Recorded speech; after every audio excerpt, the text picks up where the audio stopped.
strange signal. Here, sir, you better take a look at it.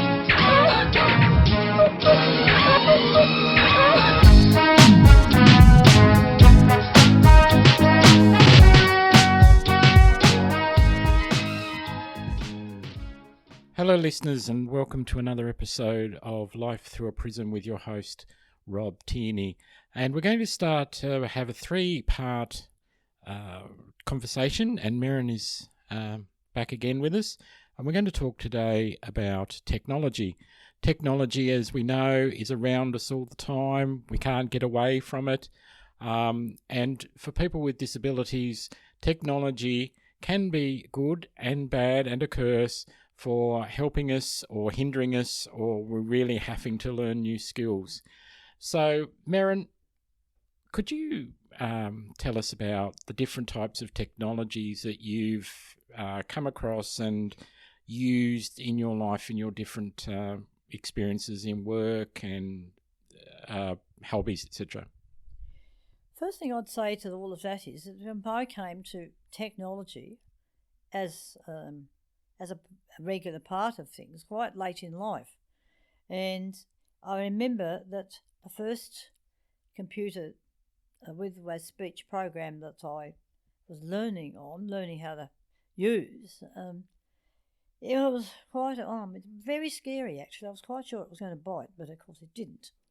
But I firstly came across, now the very first program I heard about, and in fact did use for a short while, was called Windows Bridge, and that allowed me to use a speech program in a computer that it was very sort of more robotic then, of course, than obviously would have been today, and it took a long time for somebody like me who doesn't have a technological brain at all, but I got there eventually, because by then it moves on. What you find out very quickly in this business is that it moves very quickly. 6 months after you've started to use something, you're really in need of doing something else. That was the hard part of, and I'm saying this because those of us who lived in the communities along, maybe not on the next doorstep to one of the major capital cities in Australia, it took you a long time, but you had to try and find somebody else who knew how to use this particular technology to help you to do it too. And it took a lot of time, a lot of frustration, and but I sort of got there in the end, not as well as I'd have liked to do, but that's probably just the state of my left and right hemispheres of my brain, actually. So it was difficult for you to find people to be able to help you explain that, because, I'm into technology, and that's the first time today I've heard about Microsoft Bridge. Was that one that it would just talk to you, do keystrokes, or how did that work? Well, as far as today's programming and all of that goes, it was probably quite primitive. It certainly didn't ever talk back to you, and it was very limiting in a way sometimes of anything else that wasn't in fact actual text. That is still a bit of a problem today, but when you're thrown into a work situation, suddenly realise you have to learn to use a technology that wasn't available when you started out. That does really throw the cat amongst the pigeons, I'm afraid. So what was your working job like? I worked for 17 odd years with the Maritime College here in Launceston, and then moving on to UTAS, and as I was in the student support area of student administration, and a lot of it, of course, was just writing. Sometimes it was a lot of copy, sometimes it was letters or something, whatever the supervisor was wanting, or the person in that area was wanting, and it was challenging first up, and I had to sort of find somebody who could actually give me a hand with that. You could get your first few minutes if you were able to there was a gentleman over at UTAS that they actually had all those qualifications. So he sort of gave me a bit of help to get into this job. But then again, I had to leave it to go and learn how to use some of the first early versions of JAWS, and then come back and use it as a program with an upgrade of computers, of course. So with JAWS, for listeners who might not know about it, I've heard about it before, what exactly does the JAWS program do? Starting off by explaining what JAWS is, Jobs Access with Speech. And it gives you access to the text that is on the screens of every computer. And the early versions, of course, were quite limiting. And I think I started out with 3.7. Which was very, and there was a lot of, obviously it didn't handle anything in a website that used a lot of icons and pretty colours and all sorts of things like that. It just simply didn't handle it. So it was something that took a while to develop, and it was something that was developing all the time as the versions of JAWS became one after the other. And see, there was other programs like Dragon naturally speaking, Window Eyes. I never used that, but that was another similar program, probably not as expensive, because the best, as you would guess, is the ones that are more sophisticated. Of course, they cost more money, and that is a real.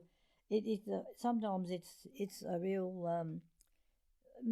Turn off when you're trying to get yourself into technology.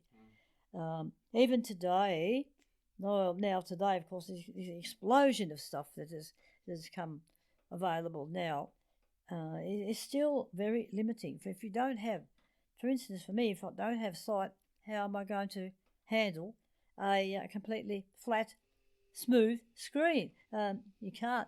Or how are you going to do it? You have to be able to touch it. You have to be there to access it somehow. There's been a lot of work done in that area, a lot of complaints, like to talking ATMs and all sorts of things like that. That was not an easy thing to come by. So I've used Dragon very. I didn't get it very often. Well, I didn't. Well, for me at the time, it was a bit more of a problem than what I was trying to deal with. And I've then started a lot of the other little pieces of equipment that were coming on the market too. You live to learn so much that you really can't hang on to all of it. Some of my friends are more technically minded than I'd ever be. And they did manage because they had some closeness to people who could help them. When you're out in the community in regional Australia, you may not have that ability to just grab somebody out of, to give you a hand with something. The only people who try very hard are not really experienced with it, but there's some they do try. So have you found that your knowledge of these equipment has really helped you using technology, or has it sort of at times like the darn thing won't work properly, or have you got found a favourite piece of technology you've used? Oh, these things happen, and it's just something very simple. But if you can't make the blanky thing work for you, it can be a huge area of frustration, and it will probably always be that way, because I'll tell you now, that getting ahead of any of this is really, really hard work, because every 6 months the computers and the way they work, the tablets and all those sorts of bits of technology that are available today, they're ahead of you, and you have to try and catch up or get a program that will catch up so you can use it. Boy, that is sometimes a real problem, a real situation that those of us who try very hard, who aren't that way technically inclined, and I'm certainly not, to manage to get into it and be part of society? Well, of course, as you would know, there are a few things that do happen that have the ability to help. They don't go far enough, though, not yet. No, and the thing is that there seems to be out there companies, because people with disabilities are a very niche market, that a lot of companies they're getting a bit better, but seem they don't want to keep their software up to date for people with disabilities, that when something is bought out, they either don't add it, or because the software that you use, like for JAWS, with our experience over the years, sometimes a computer upgrade can really throw a wrench in the system. Oh yes. That has always, in a way, been the case with things such as this. And every time there is something new on the market that is better than what came before, you then have to hope that by one way or foul means or other that you're going to be able to make use of it the way everybody else does. But that again, well, it might happen. I don't consider it probably will entirely, but then you're still running. You're still at 6 months behind everybody else, and trying to get to where you're going with it, and hopefully keep up with everybody else. Yeah. So to finish off, Merran, is there a piece of software that you really enjoyed using? And also, if someone was to say, "Here's $1 billion," what piece of technology would you like that would make your life really easy? Now, I think if you had that kind of money, you could then have, say, a continuation line of things like using tablets, because the portability of things these days seems to be the best way to go.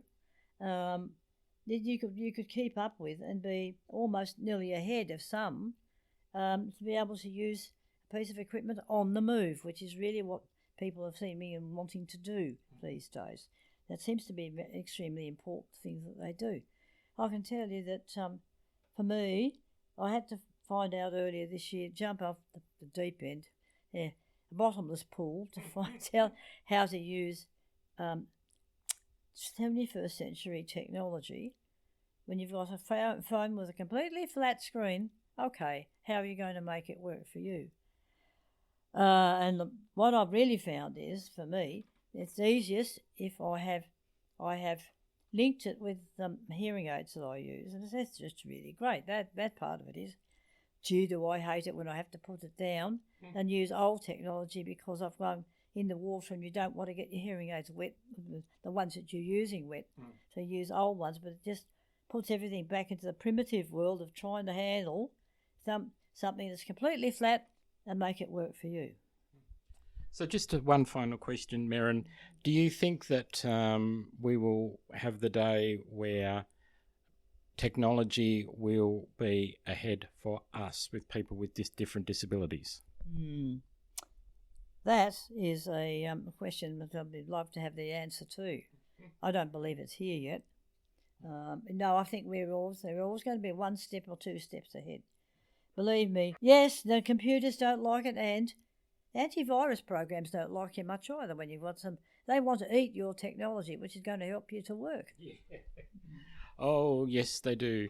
On that note, thank you again, Merran. And listeners, tune in, please, next time to another episode of Life Through a Prism with your host, Rob Tierney. Until then, take care and bye for now.